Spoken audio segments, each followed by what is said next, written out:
dito tayo sa aking breeder. Pare, sarado mo na. Hindi ko tuturuan yung mga yan eh. So ito ang aking loft para sa preconditioning. Lahat ng ibon na nandito, naka-precon na. Dito ako pumipitas o kumukuha pagka kailangan ko ng pansalang. Kahit sino kunin ko dyan, ready to breed na yan. Oo. Napurga na yan. Maayos ang patukan nila. Naka-vitamins yan mga yan. Nandito ang aking precious hen. Nandito ang aking mga precious cock. Yan. Kahit sino damputin mo dyan. Hindi bababa sa 10,000 yan. Ito ang aking breeder. Diyan masikip. Bali, 2, 4, 6, 7. 7 ako na noble cage. So ito, anak to ni Wikika, cross sa Wikika din. Ito.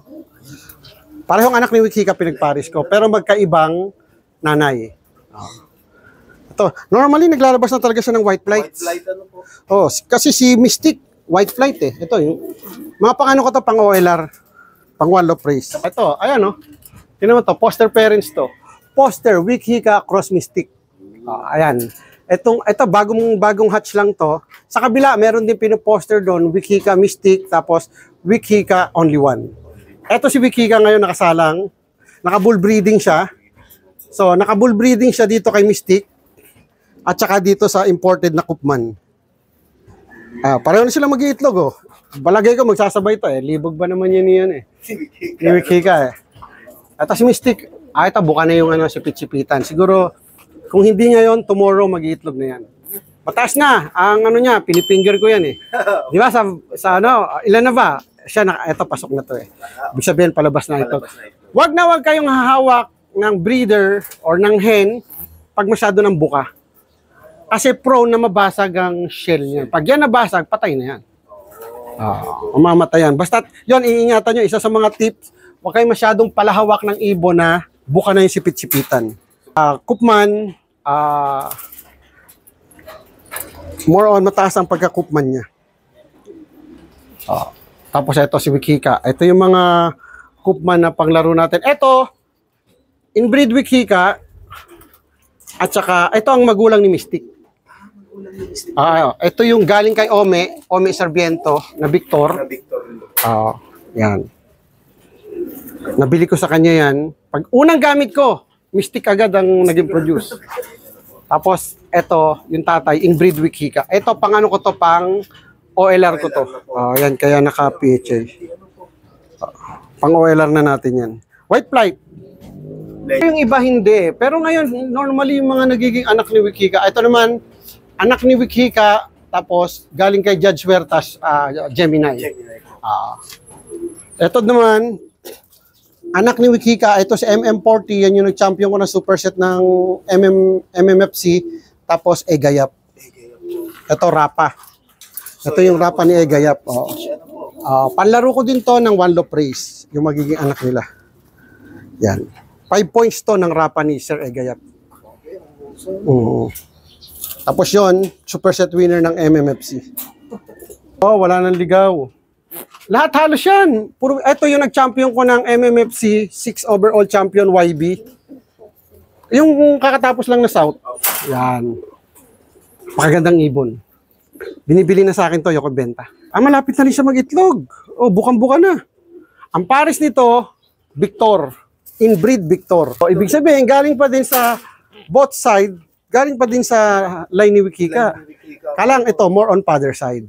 Ito yung mga Victor ko na producer. Sayang, nandun yung mga special. Ito yung isa sa mga senior na Victor na ibon ko, si Bait. Nag-produce na to ng champion. Nag-produce to ng champion sa MCPR Superset winner. So, yan. Si Bait. Kaya ito mabait, hanggang sa loob ng bahay namin pumapasok to. Kaya, nabenta ko to dati, nakalimutan ko yung band number eh. Di, binayaran na ako, 3,000 ko lang binenta kasi nagbagsak ako ng presyo nun eh. Nung kukunin ko na siya, lumapit siya sa akin. Sabi ko, boss, hindi pala pwede to, sorry. Kailangan niya ng anak ko dahil si Bait yan. Kasi bili ng mga anak ko, wag ibebenta. Sila din nagpangalan dito, si Bait. Yung mga anak ko, sila ang nakakaano nito, alam na nila to. Yan. Nakapare siya sa anak ni Wikika. Madali ko malaman ng anak ni Wikika kasi, hindi, naka 1, 2, 3, 1. Pag red, kak. Pag yellow, hen. Anak ni Wikika yun. Kasi kaya nilagyan ko ng ano, pag may bumibili sa akin, nadali kasi ako dati. May bumili sa akin, mura ko binenta. Ay, sorry. Binenta ko ng, I think, 8K breeder. Kaibigan eh. Putik malaman-laman ko, anak pala ni Wikika, nangina ako, hindi ko na mabawi. Kaya lahat ng anak ni Wikika, pag may tiningnan, hindi ako mamamali. Ito, anak ni Wikika to, hindi ako mamamali. Hen. Kasi 3 strap, 1 yellow. Ito, yung nabili kong drapa kay Sir Russell Baldago. Ito yung nag-produce ng super set. Dapat, katulad niya, naka-precon ako, hindi ako nagsasalang ng hindi naka-ready talagang ibon. Kasi kung magsalang ako, inaabot siya ng 7 clutch eh. Pag sinalang ko yan ng hindi naka-ready, mamamatayan. At saka, naglalagay ako ng, matakaw ako sa, buti na timingan mo ako. Ito, naglalagay ako ng asin. Yan. Ay, may asin yan. Natapat nga yan. Once a week, naglalagay ako ng rock salt para maiwasan ko ang salt deficiency. Yung salt deficiency, yan ang killer ng mga breeder natin. Kasi hindi mo alam, lalo na yung mga newbie, nagbi-breed sila ng walang minerals, walang Taiwan soil, walang grits, walang redstone. So doon ang gagaling kasi ang salt na mataas ang potassium nun eh. Doon ang gagaling ang salt nila. Pag wala ka nun, ang ibon mo tutuka ng marami. Pag tumuka yan ng marami, yung breeder, susubo yan ng marami.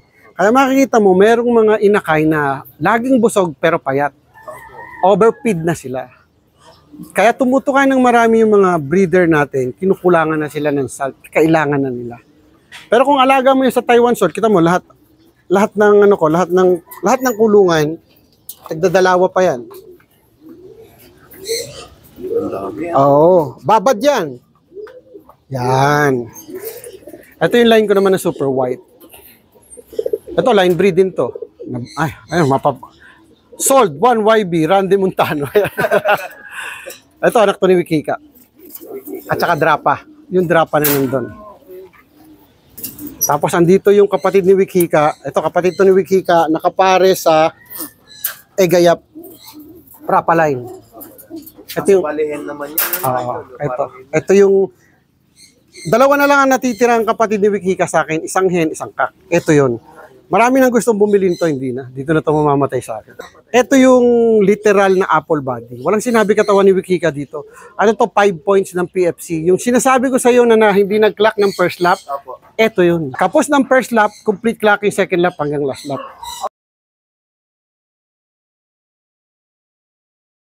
Ang gamit ng lock breed, para madagdagan ng breeder mo, nakatulad nila. Pero hindi ko nililipad ang lock breed. Ang use sa akin ng lock breed, eto katulad yan, nila-lock breed ko yan kay Wikika para madagdagan pa yung Wikika ko. Kasi almost iisa yung nananalaytay na dugo na sa kanila eh. So para lang madagdagan, yun ang normally used ng lock breed. Pero kung in terms na pantago, hindi rin I think eh. So kung mag-inbreed pa din, inbreed. Pero yun, kung gusto mong i-duplicate, katulad ko, yung rapa, ay yung drapa ko na nakakuha kay Sir Russell, magkapatid yun eh. Dadalawa. Kung ilalock breed ko sila, yung magiging anak nila, magiging 4. Yun ang use na, sa akin yun ang use sa akin ng lock breed. Dinoduplicate ko para kung kailangan ko ng, siyempre, kung 2 lang ang drapa mo, limited ang kaya mo i-produce sa line nila. Kung nag-lock breed ka na, 6, salubungan mo yan ng mga gusto mong ibangga, nagiging 6. Pero yung lock breed mismo, ililipad ko, hindi ko pa ginagawa yun. Okay, dito naman tayo sa aking south. Kaya lang, huwag na tayo pumasok kasi lalaro na to ng derby mamaya. Naku, nakita niyo yung sikreto ko, naka-Wilkins ako. Pag derby, hindi na ako nag-gamble, gumamit ng tubig doon sa stock ko. Kasi for whatever reason, hindi lang naman ako gumagalaw niyan. Ang gumagalaw niyan mga anak ko. Baka biglang contaminated at magtayo yung ibon, wala kang magagawa. Yan yung sinasabi ko sa iyo na bilang pan-shear, dapat meron tayong gulang. Yan yung mga simpleng gulang.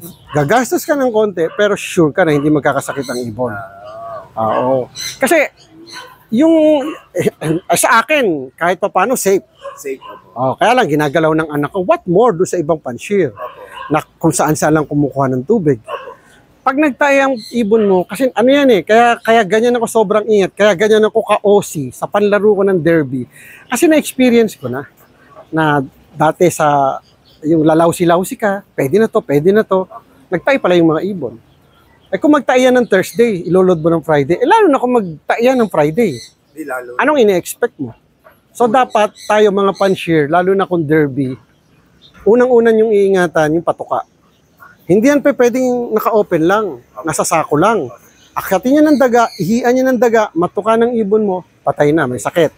Yung mga tubig, kung saan lang nakalagay o kung ano, makontaminate yan for whatever, hindi natin alam, malagyan ng ipot, madumi, magkakasakit ang ibon. So, hindi masamang maging OC kasi gumagastos tayo. Imagine, derby na, nagkasakit pa yung ibon mo sa kapabayaan mo, alin mo mawawala sa'yo?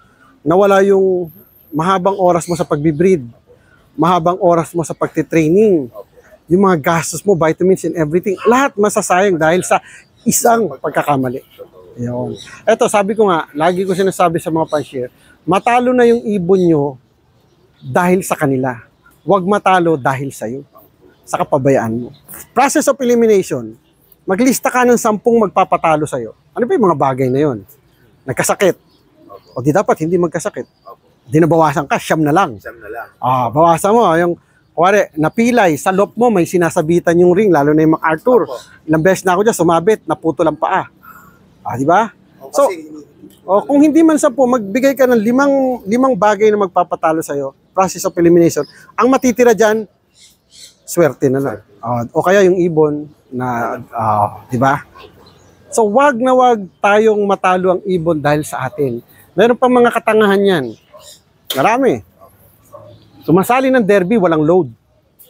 Di ba? Mabsi? Di ba? Ay, kapabayaan mo yun, di ba? Oo. Tapos showbird, na late ka. Pagsoli ng sticker, na late ka. Pag-post ng sticker, na late ka. Kapabayaan ng pansin. Kasalanan ba yan ng ibon mo? Di ba kapabayaan mo na yan? So alisin mo lahat. Dapat hindi ikaw ang magiging dahilan para matalo ang ibon mo. So yan ang aking ibon. Ako, daming patuka, oh. Okay na yan, nakakondisyon na sila. Hindi, yan yung natira, may isang tinira nila, hindi na tinutuka. Oo. Actually, magpapalit na yan mamaya.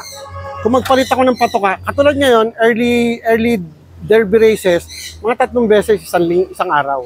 Mamaya papalitan na yung anak ko. Yung natira dyan, ipapatuka ko sa breeder ko. Hindi naman nasasayang. Ang kinukonsume mo lang yung panahon na binibigay mo sa ibon. Oh, ano ba naman yun? Paano gusto nila? Paano trip mo, kainin mo? So, babad na lang. Babad. Mamaya papalitan uli yan. Tapos ang tubig niyan, Wilkins, papalitan uli yan mamaya. Ganto pa ako ka-OC ha. Wilkins na yan, wala naman dumi. Bago mo yan palitan, dapat lilinisin mo pa yan sa faucet. Kaya nga, alisin mo yung kaunting, paano kung for whatever reason, may daga na sa umaga, gumagalaw din ng daga. Iba ganon. Basta alisin mo lahat ng bagay na magpapatalo. Yung mga ibon, yung mga tira nila, papatoka ko sa north. Ay, yung north magkasakit, okay lang, mahaba oras ko eh. Di ba? Ang breeder ko magkasakit, ang haba ng oras ko. Eh dito sa flyer ko na south, limited, on the spot na. Load ko rin mamaya eh. So yun, maingat ako dyan. OC kung tawagin. No? Nakita mo yung tinatago ko. Tsaka ang brand ko, ang brand ko talaga, Wilkins. Eh kasi naman ako, pag umiinom ako ng tubig, siyempre, gusto ko rin Wilkins eh. Bigyan mo ng favor yung ibon mo. Ikaw nga, gusto mo Wilkins, papainom mo sa akin, ibang brand. Di ba? So, konting gastos lang. Konti lang naman diferensya niyan eh.